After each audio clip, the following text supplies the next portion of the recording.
Welcome back, guys. Now, something very interesting that happened last week was perhaps something I should term the strike that never was. The NLC had announced a strike to protest the hike in fuel prices, but it seemed like it was majorly ineffective. Well, to start with, the High Court had issued an injunction asking that strike not happen. It doesn't seem like everybody listened, and that also brought to mind the fact that there's a lot of infighting happening in the NLC. There are two factions seemingly at odds. There's the Ayuba Wabba faction. They were very much for the strike and trying to agitate people to get into it. And there was the Adaero faction, together with the TUC, PENGASSAN and NUPENG, who were all about dialogue. Perhaps this is why the strike didn't take off as well as it should. We don't know. However, we're going to talk about it here in the studio. And I'm here with Olumide. Now, guys, let me tell you what happened. Yes, I looked at him and I was like, sir, what's your name? He said, Olumide. I said, are you perhaps the proprietor of a certain establishment known as Bar Enclave? And he confessed.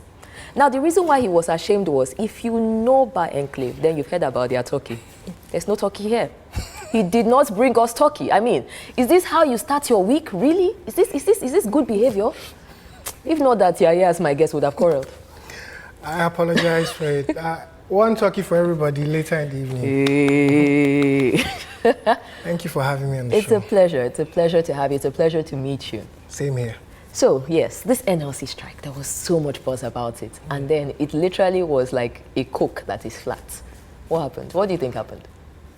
Generally, it's a carryover of anguish or pain, disappointment from the Occupy Nigeria strike, where the whole nation, practically the whole nation, was agitating for something other than just fuel reduction in price. There was a lot of things. Yeah. We'd gone through the budget. We saw $1 billion for feeding. The Assembly had so much money here. And we decided that we're out because people agitated for the fuel hike. Yeah. But it's much more than this. And NLC they did betray us. And this is a carryover from that time. Yeah. We never took them serious again. The back dealings, the side deals and everything. So I guess when they called, we didn't hear. Nobody was interested. Yes. Now, you know, obviously, most people are aware of all the infighting happening with the NUC. And there seems to be one faction that is determined to dialogue, the Adaero faction. They want to dialogue, they want to talk. And the federal government seems to be responsive. Do you feel perhaps we're getting to a point where the NLC is now probably going to align better with government? Is that their job, or are they supposed to, rise up and strike or fight or something whenever there's an issue? Really and truly, there should be watchdogs. There's people that keep government on their toes. But in this particular situation, a bit lost for words. I don't really understand what is happening. Perhaps if NLC had called for a strike for something other than the fuel, maybe people might have responded, because electricity is one huge challenge. And if you follow me on social media, you know I'm talking about power. If we have enough power, we might not necessarily buy as much fuel. Exactly. You might just ration the one in the car if you know you're not fueling your gen for business or for home. So if they'd called for probably power, maybe people will have responded. Increased transportation, the rails they said that we have, and food will be cheaper if they transport food from the north via train. Yeah, exactly. It will be cheaper, and then housing as well. Maybe we might have come out, but I don't know. The dialogue with the government might be, I don't think Labour should be the ones saying they understand. I think we should say we understand. But at this point, we can't be bothered really. That's the thing that I find so interesting. Literally, it's like people cannot be bothered. I mean, NLC will say, oh, airports should be closed, and then the head of FAN will be like, airports are open.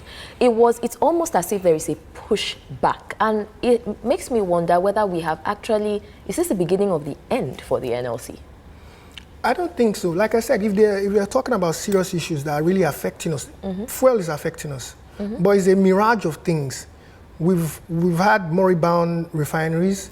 Yes. We're not refining our crude. We take that crude out and then bring it back in. There's scarcity of forex. There's dwindling foreign reserves. So it's a mirage of things. And I think most of the populists support the government. So they're trying to just say, you know what, okay, we trust you to steer this ship out of this crisis we're in now. Yeah. So NLC, being the one that have been Judas in the past, time past, we were wary of them. We'll come out now and then you go and strike a deal. And so I think majority of the people are just placing their trust in this government, and that's what we're seeing now. The NLC still has a chance to salvage whatever name they have if they actually come out for things that are affecting the people. Yeah. You know, while some months back when workers were owed salaries, we didn't hear anything. It was deafening silence from them. When people were being killed, we won't hear anything from them. So if you come out for people-oriented issues, yeah, you might gain our trust back. Electricity first. I'll be first on the road. If it's electricity, I'll be there. Because basically, light up Nigeria and watch Nigeria become one of the fastest, really, truly, not paper GDP, growing economies in the world.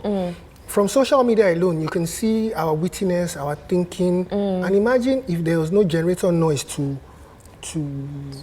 further hamper our productivity. You get what I'm saying? And there's light, and look at here, the AC is cool everywhere. You can think. I've been thinking since I've been here. So if you come out for people-oriented things, yes, then you will see you more regain the trust of the people. You will see the paddy government, and it's weird though, but I don't know. That's the current situation. We can't be bothered. I do agree with you that on many levels, it does feel as if the NLC is out of touch with the average Nigerian. Exactly. And you know, you've made very many points about, for instance, when there are, you know, labor issues, things that we would expect them to get involved in, they're not. Guys, what do you think? Do you agree that perhaps the NLC is out of touch with us? Do you think it's merely because we have more trust in our government? Is there something else that we probably haven't figured out? Why don't you go ahead, send us your feedback and your comments at @thecrunch_EL on Twitter and Instagram, or send us an email at thecrunch@EbonyLiveTV.com. We would love to hear from you. Thank you very much, Muyiwa, for being our guest. And I'm looking forward to coming to Bar Enclave. That's okay. I'm going to collect it. Yes, we'll bring them. There are how many people in the studio? I think there are about 40 of us here, aren't there? Yes, okay, about 40. Carry over. Thank you so much. It's our pleasure. Guys, we're going to take a really quick break. We'll be right back.